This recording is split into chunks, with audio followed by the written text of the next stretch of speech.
القديم العديد من الحضارات والتي خلفت آثارا ما زالت باقية حتى الآن في العديد من الأماكن، إلا أن أشهر وأقدم هذه الحضارات كانت في مصر وبلاد ما بين النهرين وبلاد الشام. فالحضارة المصرية القديمة وحضارات بابل وأشور وغيرها من حضارات إقليم الهلال الخصيب تعد بالفعل هي أقدم حضارات العالم القديم، والتي ما زال العلماء والباحثين يحاولون استكشاف أسرارها ومعالمها، خاصة أن تلك المنطقة كانت أول أماكن التجمعات البشرية، والتي عرفت الكتابة منذ فجر التاريخ بلغات مختلفة انتشرت في مناطق ما بين النهرين ومصر والشام وشمال شبه الجزيرة العربية. فعرفت التسجيل والتدوين منذ عصور مبكرة للتاريخ، وتركت آثارا يستدل بها على تلك الحضارات، ما جعلها تختلف عن حضارات أخرى ربما قامت هي الأخرى في عهود مبكرة، إلا أننا لا نعلم عنها الكثير. تتشابه حضارات تلك المنطقة فيما تركته من الموروث الأثري، إلا أن لكل منها ملامحه المعمارية التي تميزه، إلا أن الحضارة المصرية القديمة تأتي في مقدمة حضارات العالم القديم فيما تركته من تراث مادي ومعماري من آثار لم يشهد العالم أعظم منها، حتى أصبح بعضها ينظر له كإحدى عجائب العالم القديم، كأهرامات الجيزة، والتي ما زال العلماء حتى يومنا هذا يحاولون الكشف عن المزيد من أسرارها. على الرغم من أن فكرة بناء المباني ذات الشكل الهرمي ظهرت أيضا في بعض الحضارات الأخرى والتي بدأت في عصور تالية لعصر بناء الأهرامات المصرية، فمثلا نجد أهرامات مروي في شمال السودان،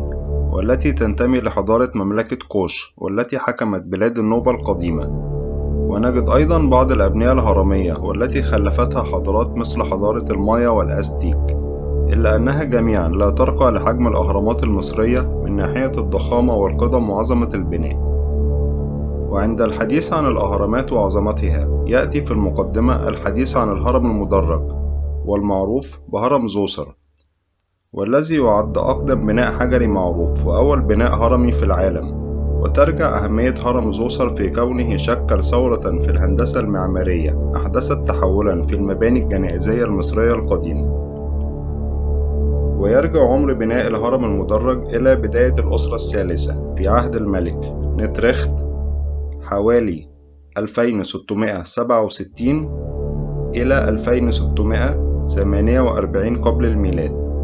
والمعروف الآن باسم زوسر، وهو الاسم الأكثر شيوعا. يتكون الهرم المدرج من 6 مساطب تعطي الشكل المدرج، وكان المهندس إيم حاطب هو صاحب هذا الابتكار العظيم. ويقع عند إحدى نهايات المجموعة الهرمية مبنى يعرف باسم المقبرة الجنوبية، والتي تعتبر مقبرة رمزية للملك زوسر، ربما كانت تعكس دوره كملك لمصر العليا والسفلى. وتحتوي المجموعة الهرمية على بعض العناصر المميزة، فقد كان الفناء أمام الهرم لإقامة احتفال سد،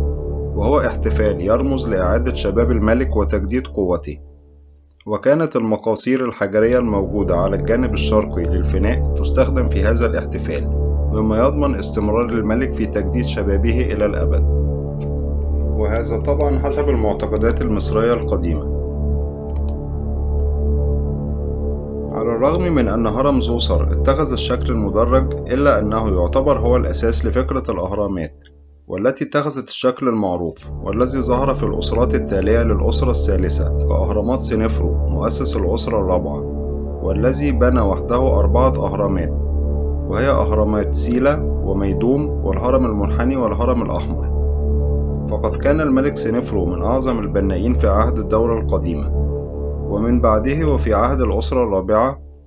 أيضا بنيت أهرامات الجيزة، وهي أهرامات خوفو وخفرع وهرم منكورع. تلك الأهرامات التي ما زالت إحدى عجائب العالم القديم وربما الحديث أيضا. لا تكمن عظمة وأهمية هرم زوسر فقط في كونه أول بناء هرمي في التاريخ، أو أنه البداية الحقيقية لظهور الأهرامات التي بنيت لاحقا وتطورت في شكلها المعماري حتى أصبحت من عجائب الدنيا، بل تكمن أيضا عظمة هرم زوسر في صموده في وجه الزمن. فحسب التاريخ الأرجح للبناء فإن عمر هرم زوسر حوالي 4600 عام تقريبا، وعلى الرغم من اختلاف هندسته البنائية التي اعتمدت على فكرة المصاطب عن الهندسة البنائية لأهرامات الجيزة والتي أهلتها للبقاء في وجه الزمن، إلا أن هرم زوسر أيضا أثبت قدرته على البقاء حتى يومنا هذا كواحدا من أعظم آثار العالم القديم، والتي شهدت بعظمة الحضارة المصرية القديمة وشهدت على براعة البناء المصري القديم. فضلا إذا أعجبك الفيديو لا تنسى الاشتراك بالقناة وتفعيل زر الجرس